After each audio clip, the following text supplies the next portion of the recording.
جی بسم اللہ الرحمن الرحیم، السلام علیکم ناظرین، آپ دیکھ رہے ہیں ویز برانڈ۔ ناظرین، اس کا نام چینج کرنے والے ہیں نئے ستارے، لیکن اس ٹائم آپ یہی دیکھ رہے ہیں۔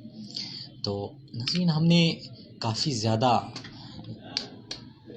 میں اسٹینڈ کو کلیئر کروں، آپ ہمارے ساتھ رہیے گا۔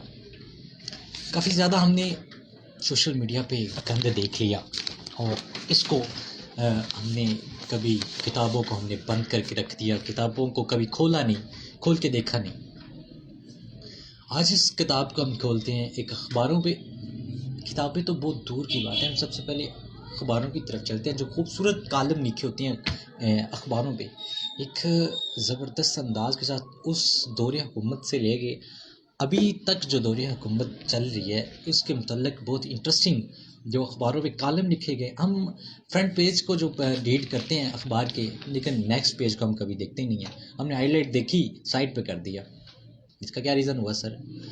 ہم نے جو ایک چیز کو نوٹس کیا ہے، وہ یہ چیز کی ہے کہ ہم نے سوشل میڈیا پہ موٹیویشنل اسپیکر کو سن کے بہت کچھ حوصلہ افزائی کر دیتے ہیں۔ ہم بیڈ پہ لیٹے ہوئے ہیں، جی جناب بڑا جوش آیا ایک دفعہ، میرے ساتھ ایسا ہوتا ہے، میں موٹیویشنل اسپیکر کو سنتا ہوں اور میں جناب محترم ایک دفعہ تو بس وہ کر دینا، فلاں کر دینا، لیکن وہ تب تک ہوتا ہے جب تک 5 منٹ گزریں گے، فوری بعد میرا وہ ریئیکشن غائب ہو جائے گا، اس کے بعد میرے ذہن میں کوئی اور تاثر جانا شروع ہو جائیں گے۔ ناظرین، اسی طریقے سے ہمارے جو پچھلے حکومتیں گزر چکی ہیں، اس میں جو ہمارا دور پاکستان کا حالات چل رہے تھے، اس کے بارے میں کالم لکھے جاتے تھے۔ ابھی کالموں کا جو سلسلہ نا، وہ کم ہوتا جا رہا ہے آہستہ آہستہ۔ اس کا کیا ریزن ہے؟ کیونکہ لوگ ریڈ نہیں کرتے۔ لوگ آج کل سوشل میڈیا پہ، موبائل پہ اتنی بیماری آ چکی ہے، جس طریقے آج اس بیماری کو ہم آپ کے سامنے پیش کرتے ہیں۔ جی ناظرین، آج آپ چونکہ ابھی ٹائم نہیں نا اتنا ہوتا کہ ہم اخبار کو ریڈ کر لیں، لیکن ہمیں ٹائم نکالنا پڑتا ہے۔ صبح پہلے میں دیکھتے ہیں نا، ہمارے جو بزرگ ہوتے ہیں، وہ صبح اٹھتے ہیں، پہلے سب سے پہلے اخبار کو ریڈ کرتے ہیں۔ ابھی تک جو بھی وہ بزرگ ہمارے ہیں، وہ سب سے پہلے یہ چیز کو دیکھتے ہیں اور سارا دن اخبار پڑھتے رہتے ہیں اگر فری ہو تو۔ اور ہم کیا کرتے ہیں؟ سارا دن اس موبائل کی جان نہیں چھوڑتے، سارا دن اس موبائل کے ساتھ جڑے رہتے ہیں۔ جی ہاں ناظرین، شروع کرتے ہیں اپنا آج کا کالم، جو بڑا خوبصورت ہے۔ وہ پیپلز پارٹی کے دور میں لکھا گیا تھا۔ جنہوں نے لکھا ہے وہ ہے احمد آباد نیوز کے ایم ڈی، اور انہوں نے کافی زیادہ 2001 میں انہوں نے صحافت سٹارٹ کی، اور اس کے بعد وہ کالم خوبصورت لکھتے تھے۔ انہوں نے کالم لکھنا شروع کیے، بہت خوبصورت کالم ہے، اگر آپ ان کا مطالعہ کریں تو ایک اچھے انداز کے ساتھ کر سکتے ہیں۔ ایک خوبصورت کالم ہے، لکھے گئے کالم جو ہیں۔ ناظرین، حکمرانوں کے لیے لمحہ فکریہ، بہت خوبصورت کالم ہے۔ یہ پیپلز پارٹی کے دور میں، نے آپ پہلے بتا دیا کہ پیپلز پارٹی کے دور میں محمد اسلم بٹو صاحب نے لکھا تھا۔ یہ بہت اچھے کالم نگار ہیں۔ ابھی تک ہمارے پاس ان کے ڈھیروں کالم موجود ہیں، جو آپ کے سامنے اسی صورت میں ڈیلی بیس پہ آپ کو سنایا کروں گا اور آپ کو ریڈ کروایا کروں گا۔ ناظرین، حکمرانوں کے لیے لمحہ فکریہ، وزیر اعظم تھے سید یوسف رضا گیلانی۔ عمران صاحب نے ہمیں جوائن کیا۔ عمران صاحب السلام علیکم، ویلکم کہتے ہیں آپ کو۔ کس کے مسائل پر لکھا جائے؟ کالم نگار لکھتا ہے، سب سے پہلے سٹارٹنگ کی لائن لکھتا ہے کہ کس کے مسائل پر لکھا جائے۔ پاکستان کی سرزمین پر مسائل کی فصل اگائی ہے۔ یہ میری آپ سے ریکویسٹ ہے بھائی، شیئر بھی کر دیں اس کو، ابھی تک کوئی نہیں میں دیکھ رہا۔ چلو نیکسٹ دیکھیں گے ضرور۔ اور سالہ ملک مسلستان بن چکے ہیں۔ بڑا ٹپکل سا اردو ہے، نہیں پڑھنی آتی۔ چلو، میرے سامنے اخبارات پڑے ہیں، ہر اخبار کی ایک سرخی چیخ کر اپنے اندر چھپا درد کرب بتانے کو بے چین اور بے قرار ہے۔ کالم نگار لکھتا ہے کہ میرے سامنے اخباروں میں ڈھیروں اخباریں پڑی ہوئی ہیں، اور وہ اخباریں مجھے یہ بتا رہی ہیں کہ میرے اندر کتنے یعنی کہ لوگ جرم کر کے اس پہ آئے ہوئے ہیں، یعنی کہ کتنے لوگوں کے جرم ہیں وہ جو اس پہ میں نے لے کے بیٹھے، کوئی پڑھنے والا ہو، کوئی اس کو سلجھانے والا ہو۔ اب نیکسٹ اس لکھتا ہے، اور اخبار کی یہ جب انہیں پڑھ لے بے چین اور بےقرار ہے۔ چلو سب سے پہلے خودکشیوں کی بات کرتے ہیں، اخباروں کی بات کرتے ہیں۔ وہ کہتے ہیں کہ میں نے اخباروں پہ نوٹ کیا کہ جتنی خودکشیاں ہو رہی ہیں اس پہ بات کرتے ہیں، یعنی کہ انہوں نے سب سے پہلے اس پہ بات کی ہے کہ کیا کر بنتا ہے۔ اب ایک خبر کے مطابق جام پور سے تعلق رکھنے والے 30 سالہ محمد اکرم سیلاب سے متاثر خاندان کا فرد تھا۔ کوشش کے باوجود نوکری نہ ملنے پر وہ گزشتہ روز وزیر اعظم کی کو نوکری کی درخواست دینے کے لیے ملتان آیا، لیکن موقع پر موجود پولیس حکام کی جانب سے وزیر اعظم ہاؤس کی طرف جانے سے روکنے پر اس نے خود کو آگ لگا لی۔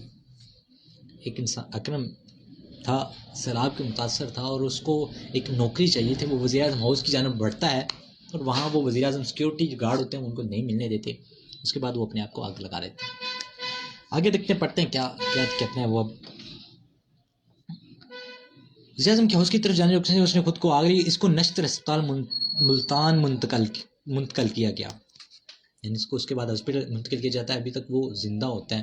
ریاض افریدی نے ہمیں یہاں بھی جوائن کر لیا، تھینک یو ریاض بھائی، بہت شکریہ ریاض بھائی، اس کو شیئر کریے گا، تھینک یو۔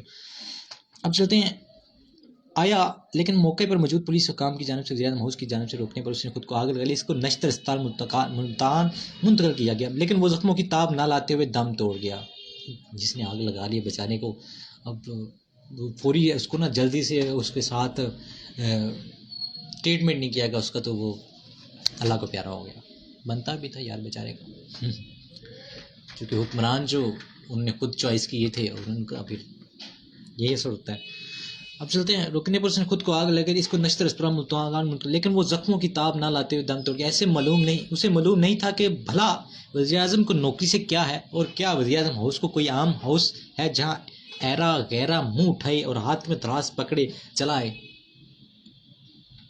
وزیر اعظم کا جو کہہ رہے ہیں کہ وہ ان کا کام ہے کہ وہ کسی افسر کے پاس جاتا، اب کوئی بھی ایرا غیرہ آئے اور وزیر اعظم کو ملنے آ جائے، وہ کہے بھی مجھے نوکری چاہیے، افسر ہے اس کے لیے، وزیر اعظم کا کام ہے مجھے موجود کو بچانا، ابھی کالم کے ذریعے یہ اچھوں میں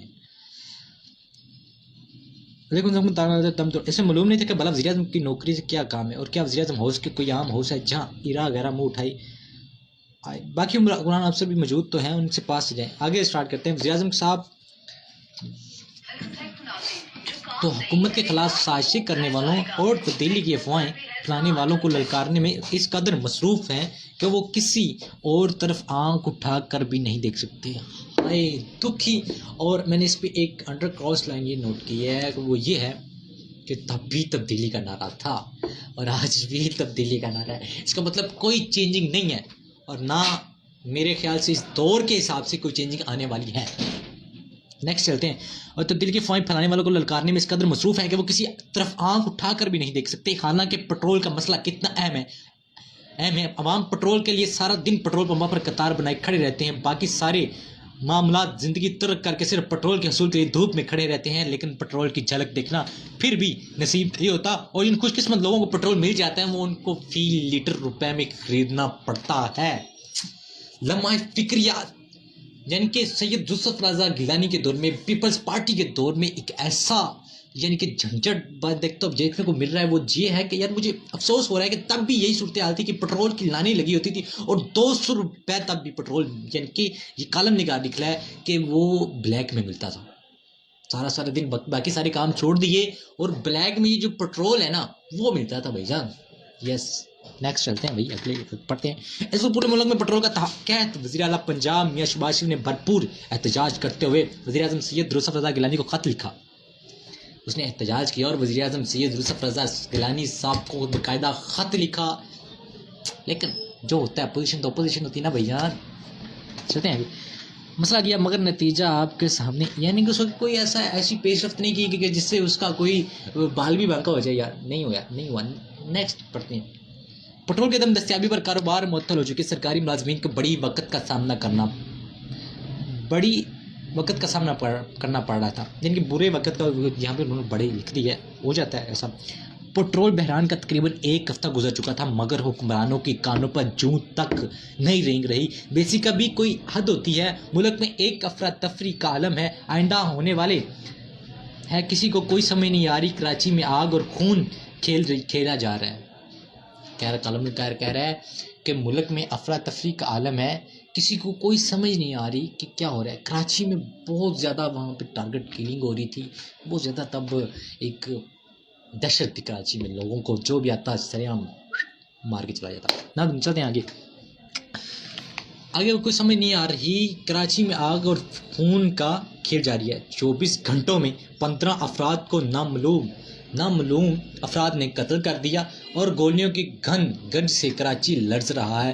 بے گناہ لوگ ٹارگٹ کلنگ کا نشانہ بن رہے ہیں. دکانوں اور گاڑیوں کو جلایا جا رہا ہے. لوگ بے گناہ ہیں اور بے قصور مارے جا رہے ہیں. لاشیں گر رہی ہیں, خون بہہ رہا ہے. ایسے حالات میں بلاول ہاؤس سے گرج آوازدار آواز بلند ہوتی ہے کہ ایک جمہوریت پر کس نے بری نظر ڈالی تو اس کی آنکھیں نکال دیں گے.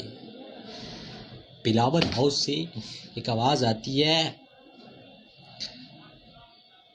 کہ اگر کسی نے جمہوریت پر نظر ڈالی تو اس کی آنکھیں نکال دیں گے. آگے جو مزیدار چیز لکھتا ہے وہ کالم نگار یہ لکھتا ہے, آپ کو سناتا ہوں کہ جمہوریت پر کسی نے بری نظر لگائی. اس سے گزارش ہے, کالم کہتے ہیں ان سے گزارش ہے کہ آنکھیں نکالنے کی بجائے جسموں سے جان نکالنے کا پروگرام شروع کر دیں. یعنی کہ آنکھیں نکالنے کی بجائے جسموں سے جان نکالنے کا پروگرام شروع کر دیں, کیونکہ آنکھیں نکالنے کے بعد زبانیں تو سلامت ہوں گی. یہ لوگ پھر بھی شور مچائیں گے اور بلاول ہاؤس کے مکینوں کے آرام میں خلل پڑے گا. کہتے ہیں آنکھیں نکالیں گے تو تب وہ ان کی زبانیں تو ہوں گی. کالم نگار کہتا ہے کہ آپ ان کی آنکھیں نکالنے کی بجائے اس کے جو بس لٹکا دیں, یعنی کہ ان کو ختم کر دیں, تو پھر شور مچائیں گے اور بلاول ہاؤس کے مکینوں کے نام میں خلل پڑے گا اور وزیر اعظم پریشان ہوں گے. بلاول ہاؤس کے مکینوں پر خلل پڑے گا اور وہ پریشان ہوں گے. ایک اچھا حل یہ ہے کہ سب کے گلے دبائے دو, نہ رہے گا بانس, نہ رہے گی بانس, نہ بجے گی بانسری. نیکسٹ چلتے ہیں. ایم کیو ایم کے رہنما فاروق ستار کہہ رہے ہیں کہ ایم کیو ایم کے 10 روز سو کے موقع پر شہر کو خون میں نہلایا جا رہا ہے اور سوچی سمجھی سازش کے تحت شہر کا امن تباہ کیا جا رہا ہے. قتل کے سونے والوں میں 2 ایم کیو ایم کے کارکنان بھی شامل ہیں. دہشت گرد دن دناتے پھر رہے ہیں. اس وقت دہشت گردوں کا عالم تھا, خوف تھا کراچی کے اوپر جو کنٹرول میں آ گیا. لیکن آپ موازنہ کریں کہ وہ کس کی دور حکومت میں کنٹرول میں آیا ہے اور کس نے اس کو کنٹرول کیا ہے. آگے بڑھتے ہیں, کیا کہتا ہے کالم نگار. وہ کہتا ہے کوئی روکنے والا نہیں ہے. صدر وزیر اعظم دہشت گردی کے واقعات کو رکوائیں. فاروق ستار نے بالکل درست کہا کہ واقعی کسی سوچی سمجھی سازش کے تحت شہر کا امن تباہ کیا جا رہا ہے. واقعات کو روکنے میں جن کے پاس اختیار ہے, جو حکمران ہیں, انہوں نے ان واقعات پر قابو پانا ہے. لیکن مصیبت یہ ہے کہ صاحب اقتدار ہی چیخ کر پکار رہے ہیں, بھائی آپ حکومتی ایوانوں میں بیٹھ کر کیا کر رہے ہیں. یہ جو مہنگائی سمیت دہشت گردی پر قابو نہیں پایا جا رہا, لگتا ہے کہ حکمران ناکام ہو چکے ہیں. تب بھی حکمران ناکام تھے اور اب بھی ناکام ہیں. یعنی کہ جو سچویشن پہلے تھی وہ ابھی بھی وہیں چل رہی ہے. آگے بڑھتے ہیں. بھائی آپ حکومتی ایوانوں میں بیٹھ کر کیا کر رہے ہیں, جو مہنگائی سمیت دہشت گردی پر قابو نہیں پایا جا رہا. لگتا ہے کہ حکمران ناکام ہو گئے. صاحب اختیار ہونے کے باوجود بیکار ہے. خالی بھڑکوں سے کام نہیں چلے گا. عملی اقدامات کیے جائیں, عوام مسائل کو حل کیا جائے, عوام کی مہنگائی سے جان چھڑائی جائے, پڑھے لکھے نوجوانوں کی نوکری کے موقع فراہم کیے جائیں, تو حکمران اور جمہوریت کسی کو بھی کوئی خطرہ نہیں. اگر کسی نے خطرہ پیدا کیا تو عوام خود سے نبٹ لے گی. ناظرین, اس کالم کو پورے نوٹ سے سنیں گے نا تو یقین مانیں کہ یہ جو دور چل رہا ہے کچھ بہتر چل رہا ہے. پہلے والا میں کہتا ہوں کہ کالم نگار کے جو کالم لکھا ہو اس کے مطابق بالکل خراب تھا. جی ناظرین, آگے چلتے ہیں. سب اختیار ہونے کے باوجود بیکار, خالی بڑکوں سے کام نہیں چلے گا. مملک جائیں, عوام مسائل کو حل کیا جائے, عوام کی مہنگائی سے جان چھڑائی جائے, پڑھے لکھے نوجوانوں کو نوکری کے فراہم, یہ ہم نے پڑھ لیا ہے. تو حکمران اور جمہوریت کسی کو بھی خطرہ نہیں. اگر کسی نے خطرہ پیدا کیا تو عوام خود سے نبٹ لے گی. کچھ کرے تو صحیح, کچھ کرتے بھی نہیں اور کسی کو تنقید کا حق بھی نہیں دیتے. جناب وزیر اعظم, حکومت بچانے کے بجائے غربت کی دلدل پر پھنسی قوم کے بچانے کی کوشش کریں. حکومت خود بخود محفوظ ہو جائے گی.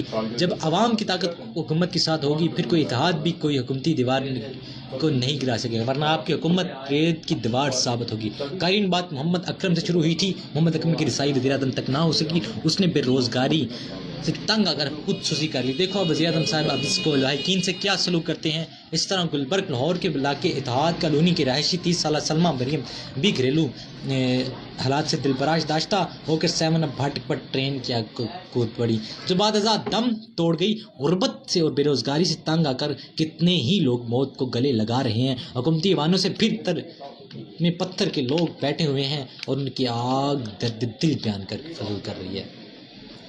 ناظرین، اس کالم کو ریڈ کرتے مجھے یہ تاثر ملا ہے، یہ مجھے ایک چیز ملی ہے کہ ابھی تک ہم نے یونیورسٹی ایسے حکمران نہیں آئے جو ہمیں کوئی بیسٹ سچویشن ان بیکار سچویشن سے نکال کے اچھی سچویشن میں دیکھیں، کوئی اچھے فیصلے کرے جو ہمارے لیے، ہمارے فیوچر کے لیے بہترین ہو۔ تب بھی دور یہی تھا، اب بھی وہی تبدیلی کے نعرے، اب بھی وہی تبدیلی کی بڑکیں، لیکن اس دور میں بھی پٹرول اگر آپ کو 200 روپے بلیک میں مل رہا ہے تو آپ اندازہ لگا رہے ہیں کہ یہ اس سے 10% بہتر ہے، لیکن 10% ہمیں نہیں چاہیے، ہمیں 100% چاہیے۔ دنیا کہاں سے کہاں پہنچ گئی اور ہم یہاں 10% ڈھونڈ رہے ہیں۔ تھینک یو، مجھے دیجیے اجازت، میں ستارے اور اس برانڈ کے ساتھ، اللہ حافظ۔